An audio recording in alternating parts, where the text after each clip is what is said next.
हर frame में छुपा है एक किस्सा, हर डायलॉग में एक नया जज्बात। ये है सिल्वर स्क्रीन बॉलीवुड, जहां फिल्म नहीं, एहसास की जाती बात। सिल्वर स्क्रीन बॉलीवुड की तरफ से स्वागत है आपका। आज हम बात करने वाले हैं उस फिल्म की, जहां कहानी की शुरुआत एयरपोर्ट से होती है, जहां ब्रैड नाम का एक पायलट जहाज की ओर बढ़ते हुए वीडियो कॉल पर अपनी बेटी से बात कर रहा होता है। बेटी बताती है कि जिस एरिया में वह उड़ान भरने जा रहा है, वहां का मौसम बहुत खराब है और कई फ्लाइट्स कैंसिल हो चुकी हैं। वह चाहती है कि पापा फ्लाइट कैंसिल कर घर लौट आएं, लेकिन ब्रैड मुस्कुराकर कहता है, मैं पहले भी ऐसे मौसम में जहाज उड़ा चुका हूं, चिंता मत करो, जल्द घर आऊंगा। बेटी खुश होकर कॉल काट देती है। केबिन में पहुंचकर ब्रैड अपने नर्वस को पायलट से मिलता है, जो पहली बार उड़ान भरने वाला था। तभी एक एयर होस्टेस ब्रैड को बाहर बुलाती है, जहां एक पुलिस अफसर बताता है कि इमरजेंसी में उन्हें एक खतरनाक कैदी टोनी को साथ ले जाना होगा, जिसे उम्र कैद के लिए दूसरी कंट्री भेजा जा रहा है। ब्रैड जिम्मेदारी स्वीकार कर टोनी को सबसे पीछे बैठा देता है, ताकि बाकी पैसेंजर्स को परेशानी न हो। सभी सीटों पर बैठने के बाद जहाज टेक ऑफ करता है। ऊंचाई पर पहुंचकर ब्रैड जहाज को ऑटो पायलट पर लगाता है और को पायलट से अपनी बेटी की फोटो दिखाते हुए कहता है कि वह उसके बिना कुछ नहीं है। उधर पैसेंजर्स सफर का मजा ले रहे थे, लेकिन उन्हें नहीं पता था कि आगे क्या होने वाला है। अचानक मौसम बिगड़ जाता है और जहाज हिलने लगता है। ब्रैड कंट्रोल टावर से संपर्क की कोशिश करता है, पर रेडियो बंद हो चुके थे। तभी बिजली गिरने से प्लेन को झटका लगता है और लाइट्स चली जाती हैं। ब्रैड यात्रियों की हालत देखने जाता है। सब सेफ थे, लेकिन जहाज झटके खा रहा था। तभी सिर छत से टकराकर ब्रैड घायल हो जाता है। वह जल्दी से केबिन में लौटकर को पायलट के साथ जहाज को संभालता है। दृश्यता बहुत कम थी। ब्रैड कहता है, अगर एक और झटका लगा तो जहाज टूट जाएगा, हमें नीचे उतरना होगा। वे अल्टीट्यूड घटाते हैं और प्लेन तेजी से नीचे जाता है। एक पुलिस अफसर जो टोनी की निगरानी कर रहा था, फोन उठाने के लिए सीट बेल्ट खोल देता है। उसके साथ एक एयर होस्टेस भी मदद करती है। प्लेन के झटके से दोनों छत से टकराकर मर जाते हैं। काफी मुश्किल से ब्रैड जहाज को संभालता है, लेकिन पावर लगभग खत्म हो चुकी थी। एयरपोर्ट तक पहुंचना असंभव था, इसलिए वह समुद्र में क्रैश लैंडिंग का सोचता है। तभी दूर एक आइलैंड दिखता है और वह वहां इमरजेंसी लैंड करने का फैसला करता है।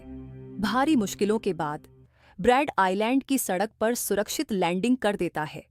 सौभाग्य से कोई घायल नहीं होता। थोड़ी देर बाद जहाज में शॉर्ट सर्किट होता है, जिससे पता चलता है कि जहाज में थोड़ी बिजली बाकी है। तभी एक एयर होस्टेस बताती है कि टोनी की निगरानी करने वाला पुलिस अफसर और एक होस्टेस मारे गए हैं। यह सुनकर ब्रैड दुखी हो जाता है। दूसरी तरफ एयरलाइन कंपनी का मालिक नोटिस करता है कि एक जहाज का संपर्क टूट गया है। वह स्कार्सडेल नाम के रेस्क्यू एक्सपर्ट को बुलाता है और कहता है, मुझे पता करो जहाज कहाँ गया और उसमें सवार सब लोग कहाँ हैं। एक्सपर्ट तुरंत काम पर लग जाता है। आइलैंड पर ब्रैड सभी पैसेंजर्स को इकट्ठा कर कहता है, इमरजेंसी की वजह से हमें यहाँ उतरना पड़ा, प्लेन में थोड़ी बिजली बची है, हम सब ठीक कर लेंगे, तब तक आप लोग शांत रहें। वह जहाज ठीक करने में जुट जाता है, लेकिन पावर बहुत कम थी। वह मैप देखकर समझता है कि वे एक प्राइवेट आइलैंड पर हैं, जहां के लोग सरकार के खिलाफ रहते हैं। को पायलट डरता है कि अगर वे पकड़े गए तो कोई नहीं बचा पाएगा। ब्रैड फैसला करता है कि किसी भी तरह रेस्क्यू टीम को बुलाना होगा। वह रेडियो ठीक करने की कोशिश करता है, लेकिन वह पूरी तरह जल चुका था। ब्रैड पैसेंजर्स को बताता है कि रेडियो बंद है, लेकिन वह आइलैंड के दूसरी तरफ जाकर नई लोकेशन से मदद बुलाएगा। वह बड़ा फैसला लेते हुए कहता है कि मेरे साथ टोनी जाएगा। वह टोनी की हथकड़ी खोल देता है और को पायलट को प्लेन रिपेयर का काम सौंपता है। फिर टोनी और ब्रैड रेडियो सिग्नल खोजने जंगल में निकल पड़ते हैं। रास्ते में टोनी ब्रैड का शुक्रिया अदा करता है।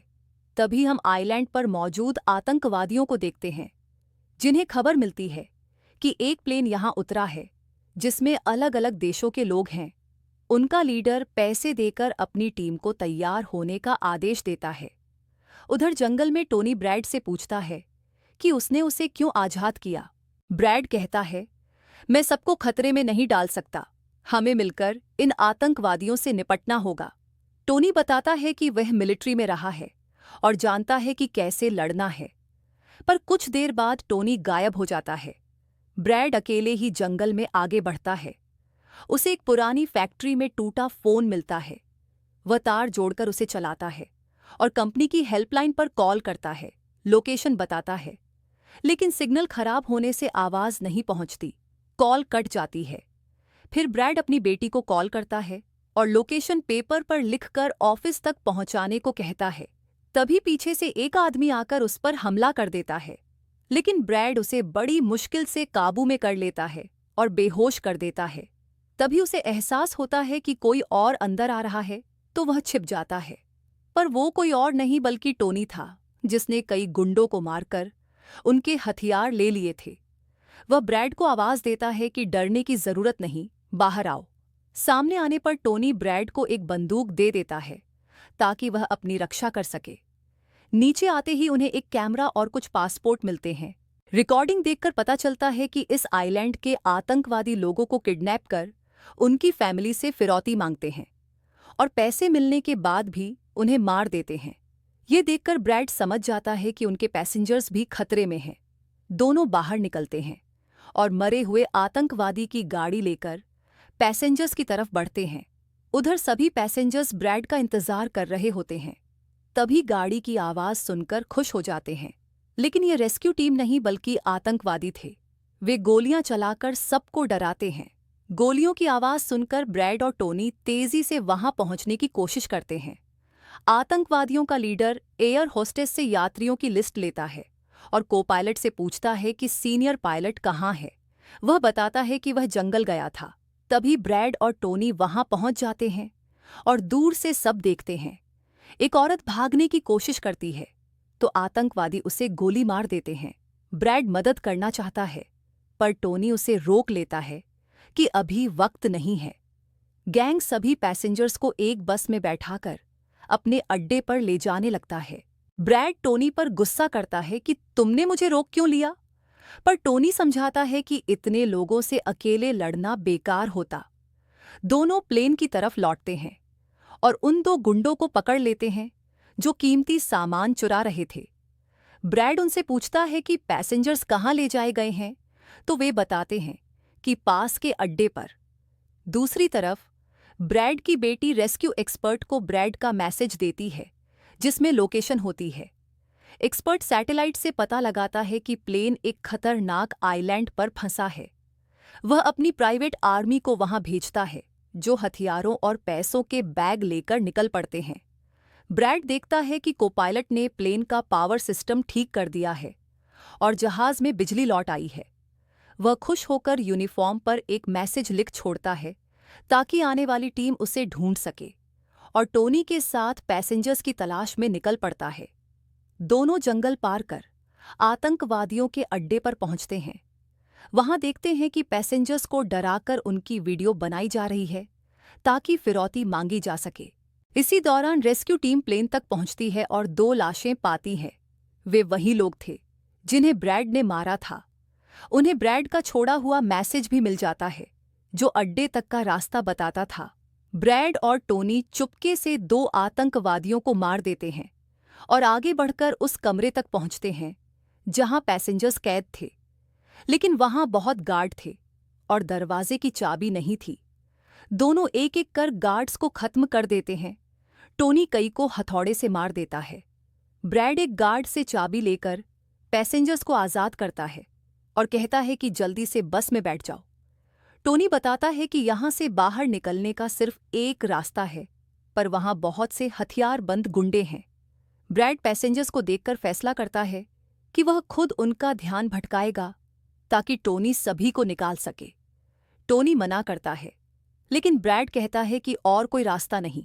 वह आगे बढ़कर आतंकवादियों से बात करता है और कहता है, मैंने मदद के लिए कॉल कर दी है और जल्द ही रेस्क्यू टीम आ जाएगी, इसलिए सभी पैसेंजर्स को जाने दो।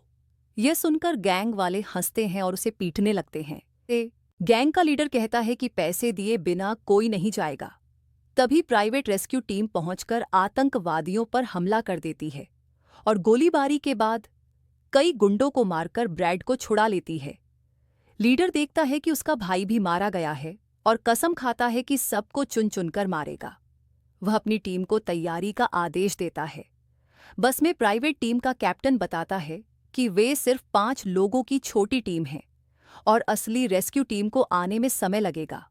ब्रैड चिंतित होकर कहता है कि हमारे पास वक्त नहीं, दुश्मन जल्द ही पहुंच जाएगा।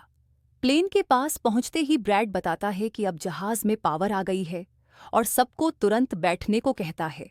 हम रेस्क्यू टीम का इंतजार नहीं कर सकते, वह कहता है। तभी आतंकवादी हमला कर देते हैं और दोनों तरफ से जबरदस्त गोलीबारी होती है।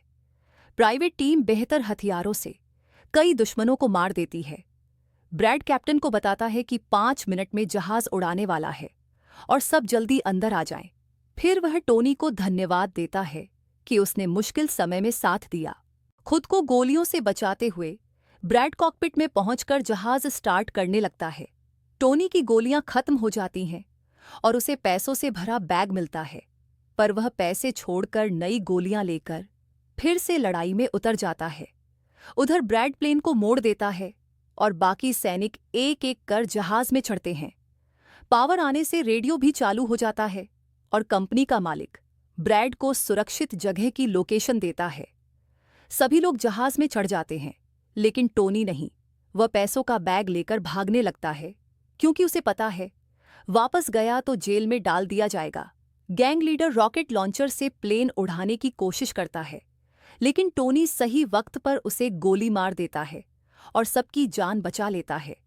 ब्रैड प्लेन उड़ाकर आइलैंड से दूर निकलता है। कंपनी मालिक उसे पास के एयरपोर्ट की जानकारी देता है, पर रास्ते में इंजन में आग लग जाती है।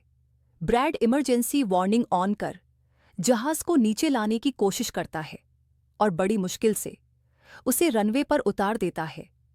सभी पैसेंजर्स सुरक्षित बच जाते हैं। सभी ब्रैड का शुक्रिया अदा करते हैं और तालियां बजाते हैं। कुछ देर बाद रेस्क्यू टीम पहुंचती है और सभी को ले जाती है। आखिर में ब्रैड सुकून से जहाज की सीढ़ियों पर बैठ अपनी बेटी से बात करता है। इसी के साथ कहानी खत्म हो जाती है। अगर आपको वीडियो पसंद आई हो तो लाइक करें, शेयर करें और हमारे चैनल सिल्वर स्क्रीन बॉलीवुड को सब्सक्राइब करना न भूलें।